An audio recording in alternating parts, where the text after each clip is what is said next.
Nós vamos continuar nossa meditação no livro de Juízes e hoje a gente vai encerrar o capítulo 2. A gente já caminhou alguns versículos e a gente vai começar hoje a partir do 21.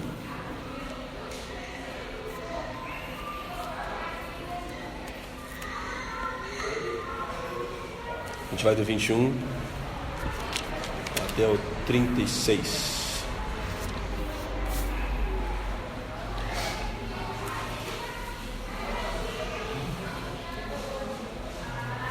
Vamos orar antes disso? Senhor, muito obrigado por essa comunidade e por este período que tivemos de louvor e adoração, por mais uma vez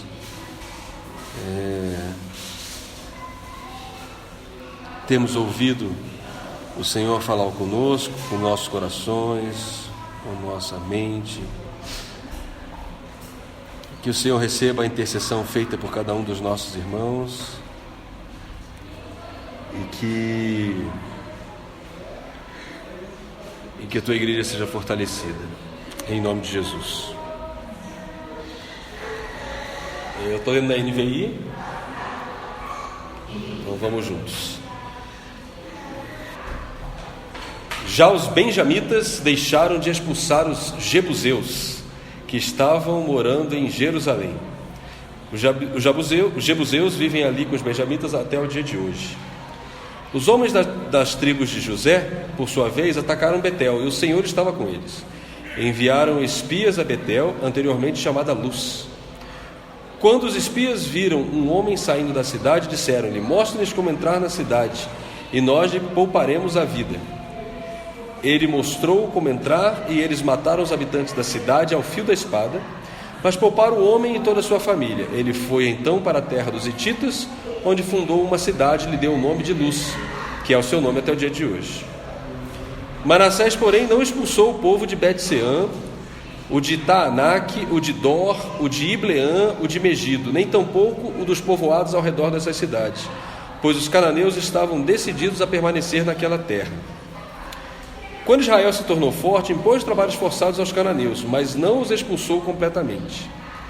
Efraim também não expulsou os cananeus que viviam em Gézer, mas os cananeus continuaram a viver entre eles. Nem Zebulon expulsou os cananeus que viviam em Quitron e em Naalol, mas estes permaneceram entre eles e foram submetidos a trabalhos forçados. Nem Azer expulsou os que viviam em Aco, Sidom, Alabe, Agzibe, Elba, Afeque e Reobe. E por esse motivo o povo de Azer vivia entre os cananeus que habitavam naquela terra. Nem Naftali expulsou os que viviam em Bet-semes e em Bet-anate, mas o povo de Naftali também vivia entre os cananeus que habitavam a terra, e aqueles que viviam em Bet-semes e em Bet-anate passaram a fazer trabalhos forçados para eles. Os amorreus confinaram a tribo de Dan à serra central, não permitindo que descessem ao vale. E os amorreus igualmente estavam decididos a resistir no monte Eres, em Aijalon, e em Saalbim. Mas quando as tribos de José ficaram mais poderosas, eles também foram submetidos a trabalhos forçados.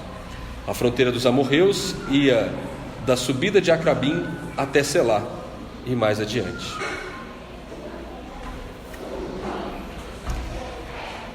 Se o texto estiver parecendo muito complicado, pelo menos você tem várias sugestões de nomes para os filhos, para aqueles que pensarem em gravidez, né?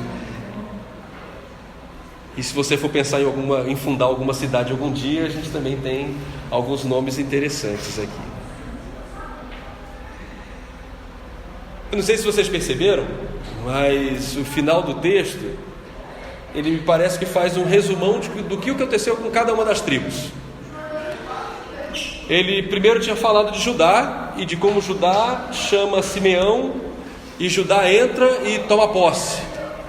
E parece que Judá cumpre realmente a profecia dada por seu pai Jacó e torna-se forte e poderoso e cumpre quase que totalmente a santa condenação imposta por Deus.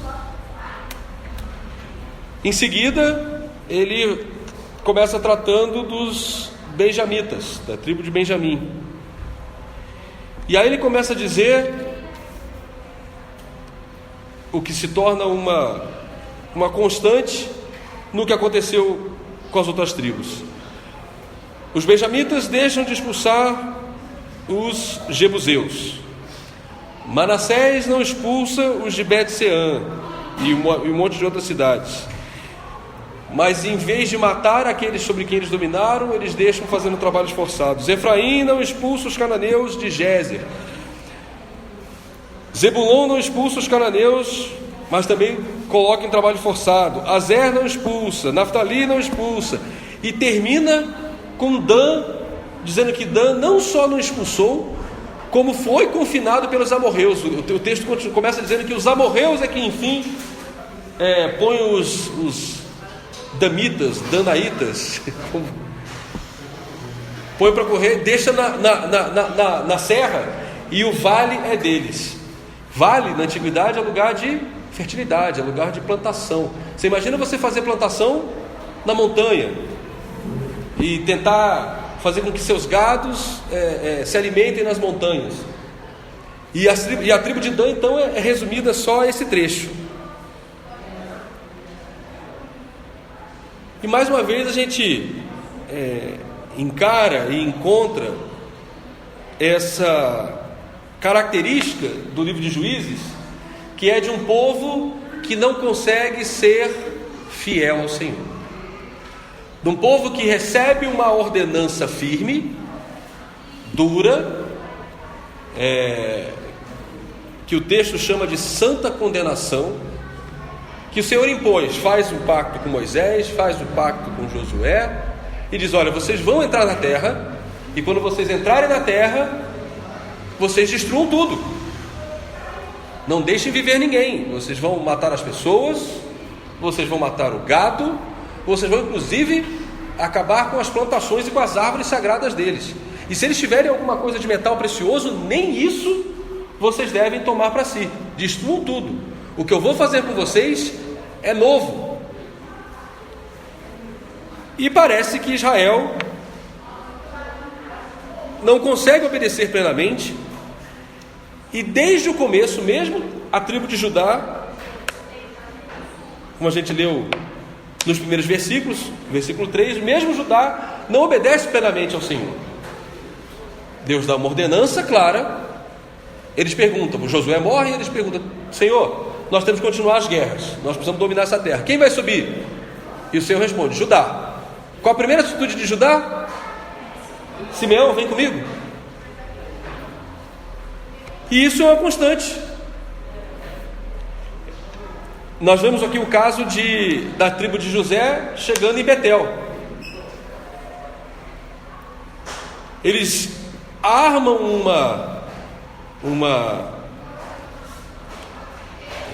engendram um plano, uma estratégia, mas para isso eles precisam assediar alguém da terra. Eu vi alguns comentaristas fazendo um paralelo entre o que acontece com Jericó e com Raabe e o que acontece aqui com a cidade de Betel e com esse moço que dá guarida para eles. A diferença, e para mim é claro isso, é que em Jericó os homens não pedem ajuda para entrar. Os homens são protegidos na sua fuga ao sair. Eles não procuram Raabe e pedem para que ela mostre entrada e saída. Eles têm certeza de que Deus vai dar Jericó. Eles invadem a cidade, espiam, descobrem quais são as guardas, as entradas e as saídas, e na hora de ir embora, a cidade percebe que está sendo que tem espião lá dentro, e aí Raabe esconde eles. E aí eles, então, como dívida, dizem: olha, nós vamos quando nós vamos destruir a cidade, nós vamos poupar a sua vida porque você agiu benignamente.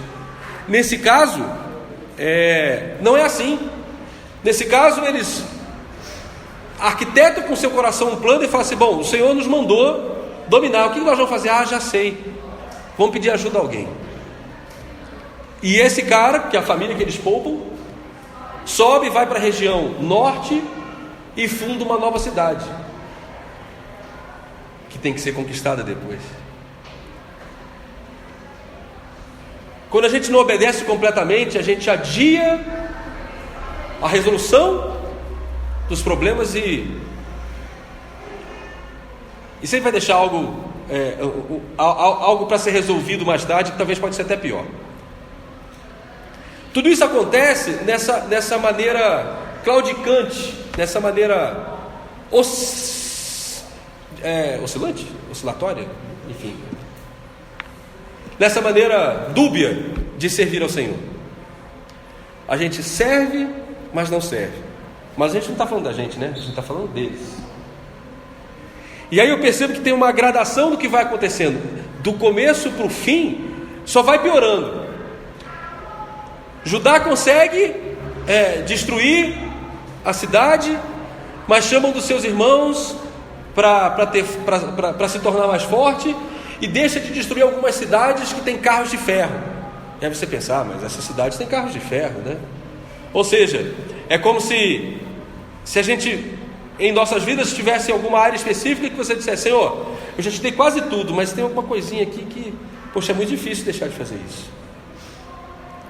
Aí você vai para os benjamitas. Não, eles conquistaram, mas eles deixaram algumas cidades que não dava. Ou seja, agora não é só porque tem aquelas cidades mais poderosas, não, mas é porque eles são numerosos também. E aí a gente vai fazendo concessões na nossa vida em relação àquilo que Deus nos mandou fazer, e a gente vai cada vez obedecendo menos. E aí a gente passa para Efraim, para Zebulon, para Azer, e cada vez o número de cidades que não é conquistada vai ficando maior, até chegar em Dan, quando na verdade é Dan que está cercado, que está de certa forma preso nas montanhas sem poder descer ao vale. E isso é o que acontece conosco nas diversas áreas em que a gente vai deixando de servir a Deus e vai deixando cada vez mais coisas que não deveriam estar conosco tomarem espaço da nossa obediência sincera e completa ao Senhor. Isso se aplica à nossa vida emocional, isso se aplica à nossa vida familiar, isso se aplica ao trabalho, ao ambiente. E percebam que não tem jeito. No domingo passado a gente frisou uma frase que dizia o seguinte: que a obediência parcial leva à desobediência completa. Uma obediência que não se faz inteira te leva à destruição. Perceba que os grandes casos de apostasia, de escândalos, nunca começam de repente, né? Nunca começam de uma vez. A gente sempre tem que ir deixando de fazer pouco a pouco. Cada vez eu deixo uma cidadezinha estrangeira ficar no nosso coração. Cada vez é um território maior e a gente inventa as melhores desculpas para isso. Tem carro de ferro, eu preciso invadir, então preciso chamar alguém lá dentro para me ajudar a entrar. E a gente, com isso, confessa a nossa falta de fé, a nossa falta de confiança ao Senhor, dia a dia. E aí, como a gente percebe, tudo aquilo que nos controla passa a ser o nosso Deus. Tudo aquilo que vou dizer de uma forma diferente, tudo aquilo que faz, tudo aquilo que causa dependência em você e portanto te controla, se torna o seu Deus. Essas tribos tinham a promessa do Senhor de conquistar a terra completamente. Bastava o quê? Bastava que tivessem fé suficiente para isso e resistissem à tentação. Em muitos textos, por exemplo, no caso de Efraim, no caso de Zebulon, no caso de Azer, o texto vai dizer que eles conquistam. Quando Israel se torna mais forte, ele conquista e põe esses povos a fazer trabalho forçado, que é uma excelente desculpa. Olha, eu não vou matar todo mundo. Para que eu vou destruir se essas pessoas podem ser força motriz para mim? Podem ser meus escravos, que era o que eles faziam. Fazendo paralelo com a nossa vida, quantas coisas a gente tem achado que não devemos abandonar, apesar de sabermos que devemos abandonar, devemos parar de fazer, porque a gente encontra uma desculpa racional, uma desculpa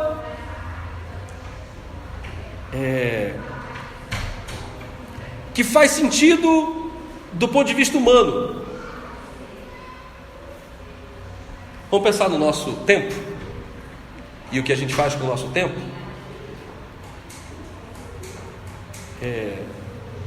No domingo passado a gente foi almoçar, eu, a família do Adriano, a nossa família, e aí o restaurante era do lado de uma igreja aqui na W3 Norte. E a igreja, quando a gente chegou, fui estacionar, eu olhei lá, estava assim: culto, segunda, terça, quarta, quinta, sábado, domingo de manhã e domingo à noite. Minha primeira reação foi: uau! Aí já comecei a me defender. Mas Senhor, o Senhor sabe que eu trabalho, né? Eu tenho família, né? E aí a gente vai colocando essas desculpas pequenas. Ó, Senhor, tem alguns carros de ferro aí, eu não vou conseguir derrubar. Não estou dizendo que a gente tem que ter culto todo dia aqui, mas estou dizendo que a gente sempre tem desculpas para dar. Talvez devêssemos, faz sentido a gente usar esse espaço. Eu posso dizer 2 vezes por semana, porque é quase 1 vez e meia, né, Adriano? Mas essa quinta-feira, Camila e Igor estiveram conosco, foi uma delícia. Vocês estão convidados. Faz sentido a gente subutilizar esse espaço desse jeito? Será que a gente não tem mais para poder oferecer? Mas a gente tem um monte de desculpa para dar. Eu trabalho, eu tenho família, Tá, mas será que é isso que é o essencial, abrir esse espaço? Não, talvez não seja. O que eu estou dizendo é que eu convido você a fazer como Paulo sugere que a gente faça nos momentos de ceia, que é: examine-se a si mesmo. E aí vamos descobrir as Bet-Seans, Megido, Negueb, Alab e tantas outras cidades que a gente tem deixado ficar no nosso coração e que a gente não conquista e que a gente não destrói, porque de alguma forma nos ajudam, nos acalentam. Mas eu gosto tanto de ouvir aquele programa, o cara fala um monte de besteira, mas tem coisa que eu gosto de ouvir. E a gente vai se contaminando. Gosto tanto de andar com aquela companhia no trabalho, enfim. Às vezes eu tenho que ceder em algumas coisas, mas eu não sei. O convite é: examine-se a si mesmo. E apesar da redundância, é uma redundância de ênfase, né? Ele está dizendo que é para você fazer isso consigo mesmo, né? Não é para você olhar para nenhum outro, é para você se colocar diante de Deus e falar: Senhor, me ajuda a ser íntegro. Foi no último capítulo de Josué, quando Josué está se despedindo, que ele diz: agora temam ao Senhor e sirvam-no com integridade e fidelidade. Joguem fora os deuses que seus antepassados adoraram além de Eufrates e no Egito, e sirvam ao Senhor. Quando a gente passou por esse texto na introdução, a gente comentou: sabe quando o povo viveu além do Eufrates? 500 anos antes. Era quando Quando Deus chama Abraão de Ur e fala: olha, você vai peregrinar. E aí Josué, 500 anos depois, está falando assim: olha, joguem fora os deuses. Meu Deus, 500 anos depois, e esse povo ainda está servindo aos deuses de Ur. Não é só aos deuses do Egito, ainda estão servindo aos deuses de Ur. Por quê? Porque tem certos comportamentos que nós adotamos e que a gente sabe que afronta a Deus e a gente continua fazendo, porque a gente não consegue ser inteiro. E eu entrei nesse momento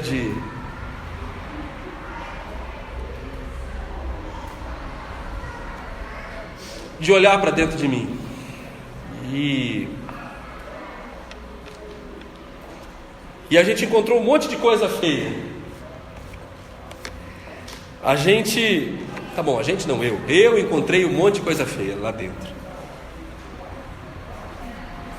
Eu não vou dizer tudo porque vocês não precisam ouvir tudo também. E agora que a irmã Thalita chegou, talvez eu não diga quase nada.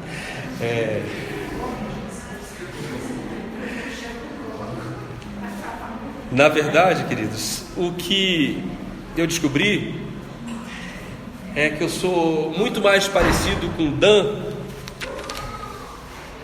que é obrigado pelos amorreus a viver numa favela,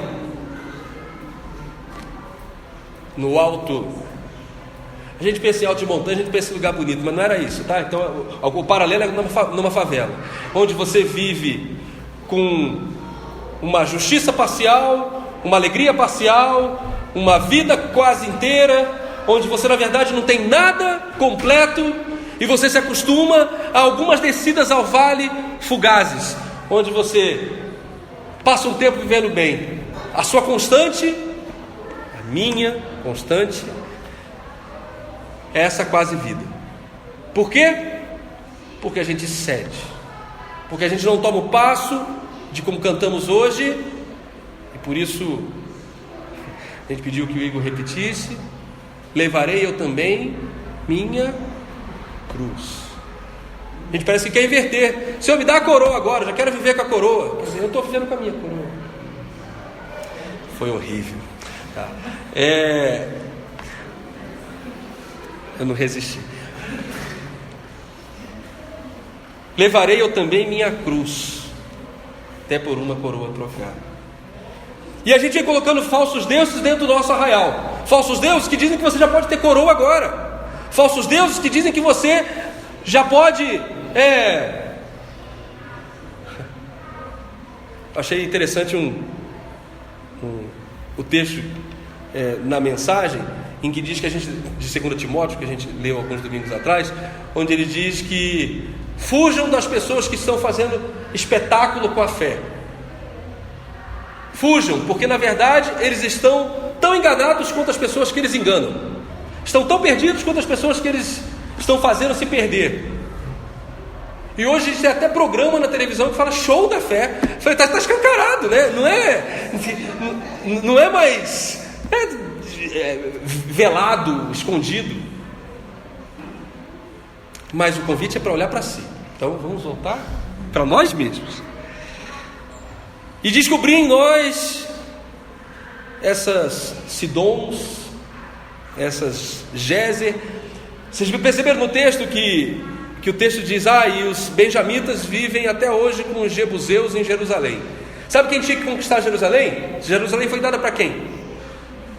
Para a tribo de Benjamim.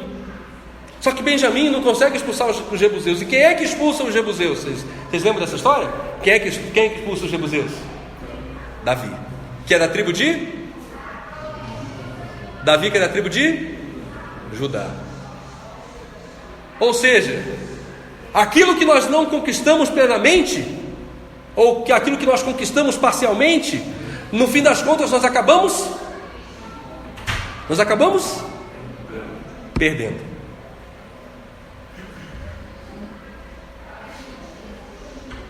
O texto diz: e até os dias de hoje os benjamitas e os jebuseus convivem em Jerusalém. Claro que era até o dia de hoje, até o dia em que esse texto foi escrito, porque a história segue, e Davi conquista Jerusalém, expulsa todo mundo e Jerusalém se torna a capital. Hoje, Jerusalém está ocupada de novo, dividida de novo. Por quê? Porque além da gente ter que tomar posição, nós precisamos ser constante nas posições que tomamos.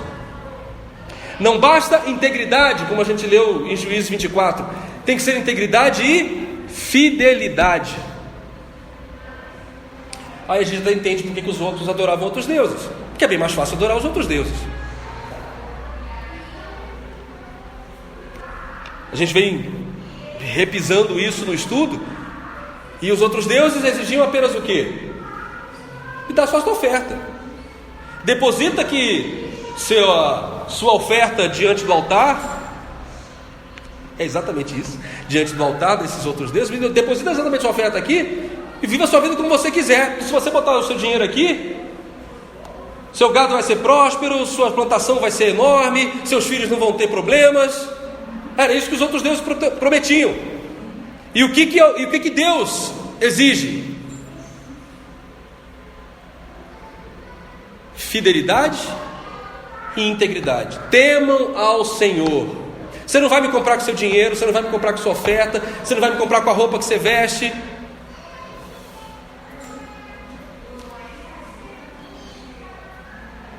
E aí eu consigo perceber por que é tão difícil. Porque é difícil. E por que nós somos tão enredados pelas facilidades? E aí a gente começa a achar que Deus pode funcionar nesse esquema. E aí eu começo a colocar momentos de trazer esse tipo de contaminação para dentro do arraial, para dentro da comunidade. Vamos servir a Deus parcialmente, só precisa dar o dinheiro.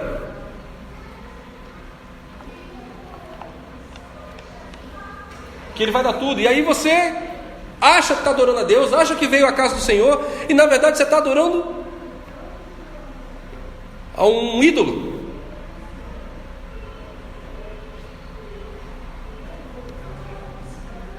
E a gente acaba como Dan,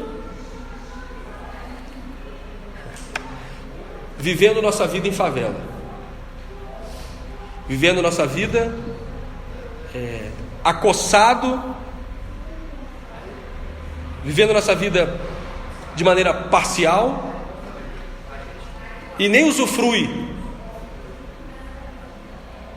da bênção, nem da alegria, nem do amor completo que é viver no Senhor. Não fuja da sua cruz.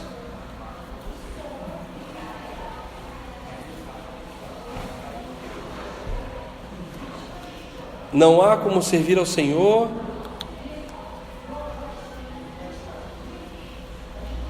e não ter decisões difíceis a fazer no dia a dia, escolhas difíceis e que nossa carne não quer, nossa mente não quer, parecem afligir o nosso bem-estar. É muito mais fácil fazer como eles. Não, vamos botar esse povo fazendo trabalho forçado para a gente. Para que eu vou matar? Eles podem ser meus escravos. Aí eu vou ter mais tempo para fazer o que eu não deveria fazer.